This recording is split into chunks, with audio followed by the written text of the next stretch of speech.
25 વર્ષની યુવતીની હાલત જોઈ ભાવુક થયા અક્ષય કુમાર અને સર્જરી માટે આપ્યા 15 લાખ રૂપિયા। અક્ષય કુમાર તેના સામાજિક કાર્યો માટે પણ જાણીતા છે। તાજેતરમાં જ તેમણે એક યુવતીની સર્જરી માટે 15 લાખ રૂપિયા દાનમાં આપ્યા છે। આ દાન એક યુવતીના હાર્ટ ટ્રાન્સપ્લાન્ટ માટે આપ્યું છે। યુવતીનું નામ આયુષી શર્મા છે અને તે 25 વર્ષની છે। દિલ્હીની રહેવાસી આયુષીના દાદા યોગેન્દ્ર અરુણે અક્ષયનો આભાર વ્યક્ત કર્યો છે। અક્ષય કુમારને આ યુવતી વિશે તેની ફિલ્મ સમ્રાટ પૃથ્વીરાજના નિર્દેશક ડોક્ટર ચંદ્રપ્રકાશ દ્વિવેદીએ જાણકારી આપી હતી। આ પછી અક્ષયે 15 લાખ રૂપિયાનું દાન કર્યું છે। યોગેન્દ્ર અરુણે જણાવ્યું હતું કે તેની પૌત્રી આયુષીનો જન્મ થયો ત્યારે તેને હૃદયની બીમારી હતી। આયુષીના હૃદયમાં ખામી જેના સાથે તે જન્મી હતી અને હવે 25 વર્ષની ઉંમરે તેને તકલીફ વધી ગઈ છે। ત્યારે ગુરુગ્રામની મેદાંતા હોસ્પિટલના ડોક્ટરે તેમને જણાવ્યું હતું કે તેનું હૃદય ફક્ત 25% જ કામ કરી રહ્યું છે। ડોક્ટરોનું કહેવું છે કે હાર્ટ ટ્રાન્સપ્લાન્ટ જ એકમાત્ર વિકલ્પ બચ્યો છે, પરંતુ પરિવાર આ ખર્ચ કરી શકે તેમ ન હતો। ત્યારે અક્ષય કુમારની મદદે તેમના માટે આ કામ સરળ બનાવ્યું છે। હવે તેઓ હાર્ટ ટ્રાન્સપ્લાન્ટ માટે ડોનર શોધી રહ્યા છે। જ્યાં પણ ભારત જોડો યાત્રા પસાર થઈ રહી છે ત્યાં ભારત જોડાઈ રહ્યું છે। ભારતના પ્રવાસીઓને મળો અને તેમના પ્રવાસના અનુભવો સાંભળો। CMGM ન્યૂઝની સાથે। मेरा नाम ब्रजेंद्र माकड़ है। मैं पहले कॉन्ट्रैक्टर था। मैं सिविल, इलेक्ट्रिकल और कारपेंट्री वर्क करता था। मेरे पास 27 जनों का स्टाफ था। ये मोदी की गलत नीतियों के कारण सबसे पहले नोटबंदी, फिर गलत GST लगा, उसके कारण धंधा बंद हो गया और धीरे धीरे भूखे मरने की नौबत आ गई। एक हमारा कर्मचारी था दिलीप, ने तो सुसाइड कर ली। जब MSc मैथमेटिक्स पढ़ा हुआ, एक कॉन्ट्रैक्टर रहा हुआ, आज इस कंडीशन में है जिसके लोन पे लिए हुए मकान किस्तें जमा कराने का जब्त हो गए। अब दूसरों के रहमो करम पे हैं, उनके स्टाफ का क्या हाल हुआ होगा। मोदी की गलत नीतियाँ और आगे बढ़ती गई। GST के बाद जब ये कोरोना आया तो इतनी हड़बड़ाहट फैलाई, पैदल पैदल चल के इधर से उधर जाना, आधे लोग उसमें घायल हो गए, कुछ मर गए। कोरोना के नाम पे इतना फंड उठाया गया, वो फंड कहाँ गया कोई पता नहीं। हर चीज़ में GST लगा दिया। डीजल पहले 70 रुपये था, उसको 100 रुपये पहुँचा दिया। अब कोरोना खत्म हो गया, वापस 70 रुपये नहीं ले जा रहे। जो घरेलू सिलेंडर 400 में लेते थे वो 1000 पार कर चुका। CNG 70 रुपये चली गई। 90 रुपये लीटर सरसों का तेल लाते थे, 160-180 तक पहुँच गया है। आटे पे GST लगा दिया, दूध पे GST, छाछ पे GST। अगर 50 किलो से कम अगर आप गुड़ लेते हैं, बेचते हैं तो GST, उससे ज़्यादा लेते हैं तो GST नहीं। लेकिन बड़ों को छूट, छोटों पे लूट। गरीब आदमी जाए तो जाए कहाँ। ऐसी ऐसी नीतियाँ जो बड़े बड़े पूंजीपतियों को डेवलप करने वाली और गरीब जनता को ख़त्म करने वाली। सारी जनता का धन अडानी अंबानी के पास जा रहा है। सभी लोग BJP से पूरी तरह नाराज हैं और भयंकर रूप से परेशान हैं। देश गर्त में जाता जा रहा है। आर्थिक स्थिति कितनी बेकार कर दी गई है। सिर्फ धार्मिक मुद्दों पे भटकाना, लोगों को भड़काना, जनता की आवाज़ को नहीं दबा सकते। क्योंकि कांग्रेस नेतृत्व में चाहे इन्होंने 100 लांछन लगाए हों, लेकिन हर आदमी का रोजगार अच्छा चलता था, गरीबों को हर तरह से सहायता मिलती थी। आज वैसा कुछ भी नहीं है। भारत जोड़ो यात्रा में शामिल हुए आदमी आदमियों का सैलाब देखता है। इसी को देख के हम भारत जोड़ो यात्रा में शामिल हुए। अगर कोई इसको दूर कर सकता है तो ये भारत जोड़ो यात्रा से कांग्रेस के नेतृत्व में ही दूर होगा।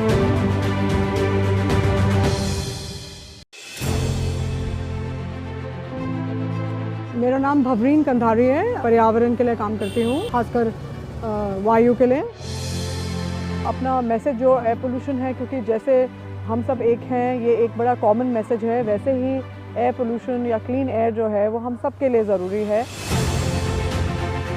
एक ही चीज़ है जो हमें चाहिए, उसके बिना हम नहीं रह सकते। एंड ये हमारा हक है और हमें इसके लिए लड़ना है, इसके लिए डिमांड करना है, इसके लिए सही चीज़, सही रास्ते लेने हैं, सही डिसीजंस लेनी है।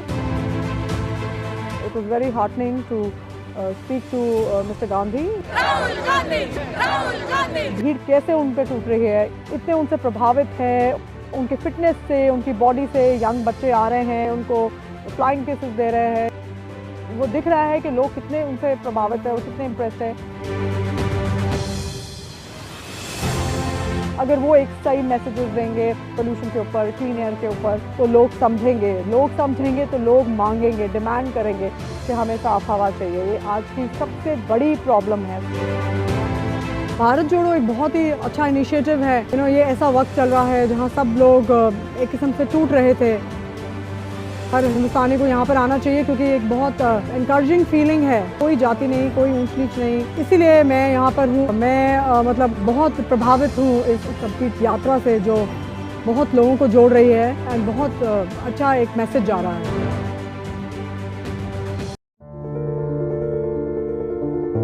जोड़ो जोड़ो भारत जोड़ो, नफरत छोड़ो भारत जोड़ो। नफरत की दुनिया में मैं अपनी एक खुशियों की दुकान खोलने आया हूँ। राहुल जी ने मुझसे एक बेसिक क्वेश्चन पूछा कि अभी हालिया क्या प्रॉब्लम्स आ रही हैं आम जनता को। मैंने बताया उनको कि सर अभी हरियाणा में जो है एक पीले राशन कार्ड जो है अभी रिसेंटली तोहफा दिया है, वो हरियाणा की जनता का बंद करके 2023 में। उन्होंने पूछा कि वो क्यों बंद कर दिए गए हैं, तो मैंने बताया कि इन्होंने एक फैमिली आईडी जो है वो बनाई है और फैमिली आईडी में 1,80,000 रुपए की एक इनकम उन्होंने रखी है कि इससे कम जिसकी इनकम होगी उनके पीले राशन कार्ड बनाए जाएंगे। लेकिन 30% लोगों के ही नए राशन कार्ड बने हैं और 70% लोगों के राशन कार्ड कट चुके हैं, जिसकी वजह से बहुत लोगों को प्रॉब्लम आ रही है। सरकार को अपना काम पूरा करना चाहिए था, बिना काम के उन्होंने फैमिली आईडी जो है लागू करी है।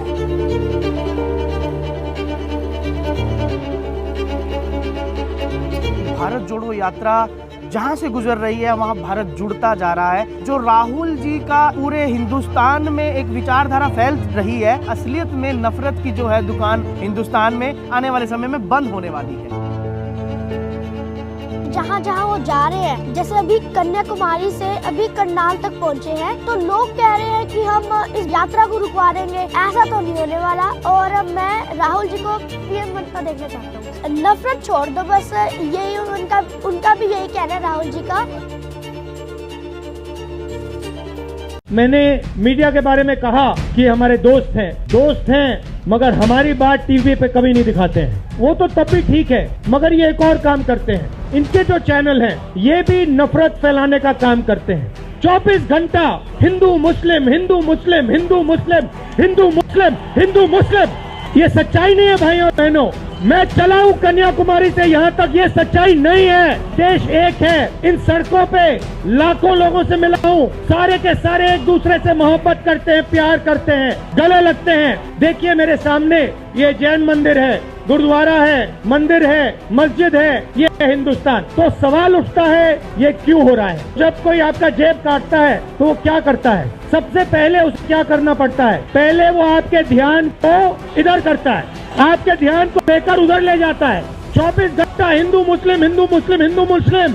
और फिर जो भी आपका पैसा है, किसानों का, मजदूरों का, आपके एयरपोर्ट, आपके पोर्ट, आपकी सड़कें, सीधा किसके जेब में? इनके मालिक के जेब में। इनको कौन चलाते हैं? नाम बताओ। देखो सब जानते हैं ये नरेंद्र मोदी जी की सरकार नहीं है, ये अंबानी अदानी की सरकार है। 3000 किलोमीटर भाइयों और बहनों में चला हूँ, हजारों लोगों से बात की है। युवाओं से पूछता हूँ क्या पढ़ा तुमने, कहते हैं इंजीनियरिंग की, कोई कहता है डॉक्टर बनना चाहता हूँ, कोई कहता है मैंने IAS की तैयारी की। फिर मैं पूछता हूँ इंजीनियर बनना था, अब क्या कर रहे हो? पकोड़े तल रहे हैं, मिर्ची के पकोड़े, प्याज के पकोड़े, उबर गाड़ी चला रहे हैं, मजदूरी कर रहे हैं। हम तो बेरोजगार हैं।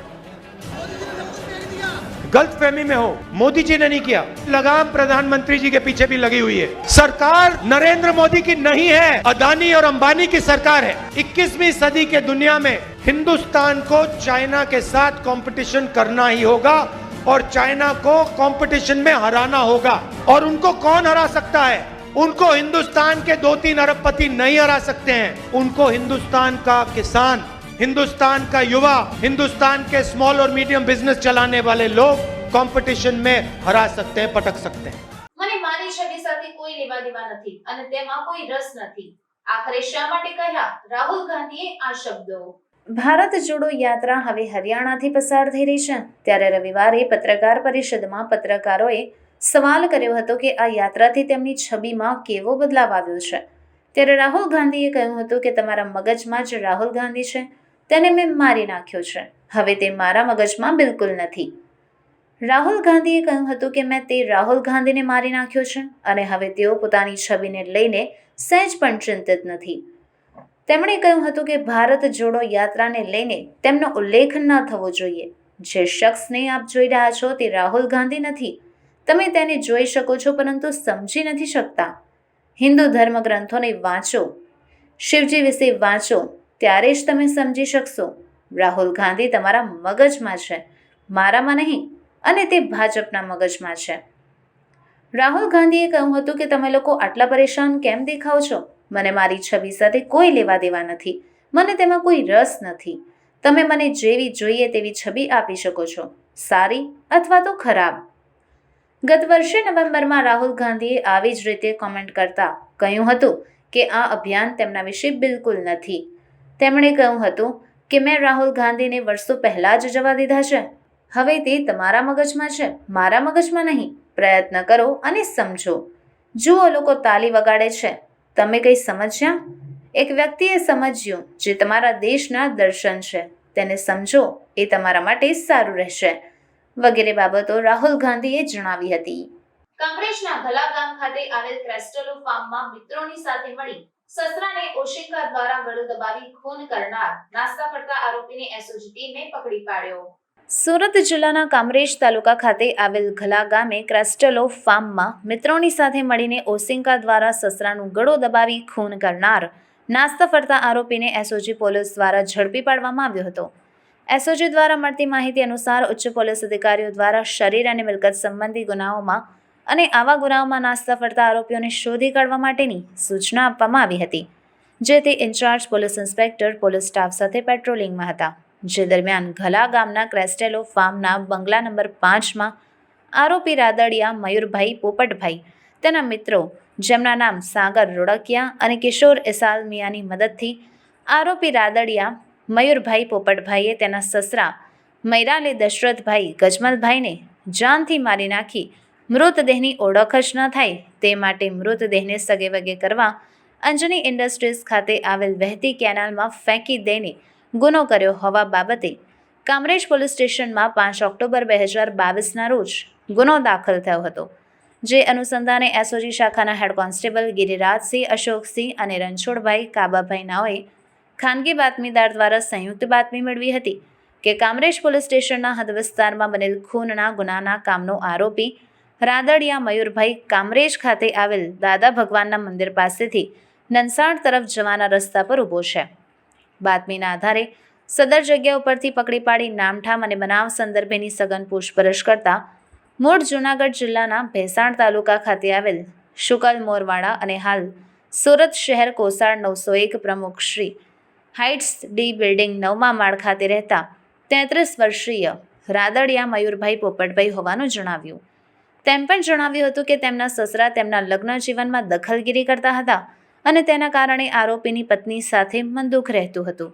આરોપીના સસરાએ આરોપીની પત્ની શૂટિંગ મોડલિંગના કામ અર્થે બહારગામ ગઈ હતી ત્યારે તેના આરોપીના સસરાને ઘરની ચાવી આપી 38 લાખ રૂપિયાનો થેલો લેવા મોકલતા થેલો લઈ આવતા નાણાં લઈ આરોપીએ તેના જણાવેલ બંને મિત્રો સાથે ફાર્મમાં આવેલ બંગલામાં આરોપીના સસરાને ઓશિકા દ્વારા ગળું દબાવી મારી નાખ્યા અને સસરા દશરથભાઈના મૃતદેહને મિત્ર સાગરભાઈની હોન્ડા સિટીમાં નાખીને ઉમરા બ્રિજ પાસે આવેલ રોડ પાસેની કેનાલમાં ફેંકીને નાસી છૂટ્યા હતા.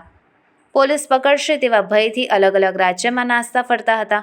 જેથી સદર કામે આરોપીના બંને મિત્રોને પોલીસે પકડી પાડી જેલમાં મૂકેલ છે અને સદર આરોપી પણ પકડાઈ ગયેલ છે.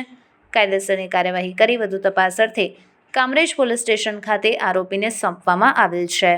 લગ્નનું વચન આપીને પરસ્પર સંમતિથી બનાવાયેલ શારીરિક સંબંધ એ રેપ નથી, જેવો ઓડિશા હાઈકોર્ટનો ફેસલો. ઓડિશા હાઈકોર્ટે એક કેસમાં ચુકાદો આપતા મોટી ટિપ્પણી કરી છે. હાઈકોર્ટે કહ્યું છે કે લગ્નના વચન પર પુખ્ત મહિલા સાથે શારીરિક સંબંધ બનાવવો એ દુષ્કર્મની શ્રેણીમાં નથી આવતો.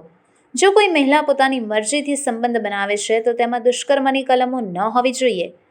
આઈપીસીની કલમ 375 માટે આવો મામલો ખોટો છે. કોર્ટે દુષ્કર્મના આરોપીને જામીન આપ્યા છે. યુવક પર લગ્નનું વચન આપીને દુષ્કર્મ કરવાનો આરોપ હતો. જસ્ટિસ સંજીવ પાણીગ્રહીની સિંગલ જજની બેન્ચે જણાવ્યું હતું કે સહમતિ સંબંધી સંબંધ આઈપીસીની કલમ 367 હેઠળ સજાપાત્ર અપરાધ હેઠળ આવતો નથી. જો આ સંબંધ મહિલાની ઈચ્છા વિરુદ્ધ કરવામાં આવ્યો હોત તો તે આઈપીસીની કલમ 375 હેઠળ આવ્યો હોત. કોર્ટે ટ્રાયલ કોર્ટને આરોપીઓને શરતી જામીન આપવાનો પણ આદેશ કર્યો છે. શરત મૂકવામાં આવી છે કે આરોપી તપાસ પ્રક્રિયામાં સહકાર આપશે અને આરોપ લગાવનારી મહિલાને ધમકાવશે નહીં. મામલો નીમાપાડા પોલીસ સ્ટેશનનો છે. આરોપ છે કે એક યુવકે લગ્નના બહાને એક મહિલા સાથે સંબંધ બાંધ્યો હતો. થોડા દિવસો બાદ તે ભાગી ગયો હતો. પીડિતાની ફરિયાદ બાદ તેની ધરપકડ કરવામાં આવી હતી. તેમની જામીન અરજી નીચલી અદાલતે ફગાવી દીધી હતી. આ પછી તે હાઈકોર્ટમાં ગયો. સુપ્રીમ કોર્ટે પણ આવો જ નિર્ણય આપ્યો હતો અને કહ્યું હતું કે જો કોઈ મહિલા લગ્નના બહાને પરસ્પર સહમતિથી સંબંધ બનાવે છે તો આરોપી વિરુદ્ધ આઈપીસીની કલમ 376 લગાવવી જોઈએ નહીં. જોકે અન્ય કલમો હેઠળ કેસ દાખલ કરીને કાર્યવાહી કરી શકાય છે. પોલીસના જણાવ્યા અનુસાર 20 જાન્યુઆરી 2020ના રોજ યુવક મહિલાને તેના ઘરેથી ભુવનેશ્વર લઈ ગયો હતો. તેણે લગ્ન કરવાનું વચન આપ્યું હતું. આ દરમિયાન બંને વચ્ચે ઘણી વખત સંબંધો પણ હતા. બીજી તરફ યુવક પર મહિલાના નગ્ન ફોટા લેવાનો પણ આરોપ છે. બાદમાં મહિલાએ આ અંગે ફરિયાદ નોંધાવી હતી. પોલીસનું કહેવું છે કે તે સ્પષ્ટ છે કે બંને એકબીજાને લાંબા સમયથી ઓળખતા હતા અને મેડિકલ રિપોર્ટમાં પણ કોઈ જબરદસ્તી સંબંધ ન હોવાનું બહાર આવ્યું છે. આ મામલે સુનાવણી દરમિયાન જજે એમ પણ કહ્યું કે મહિલા ઘટનાની ચોક્કસ તારીખ પણ કહી શકી નથી.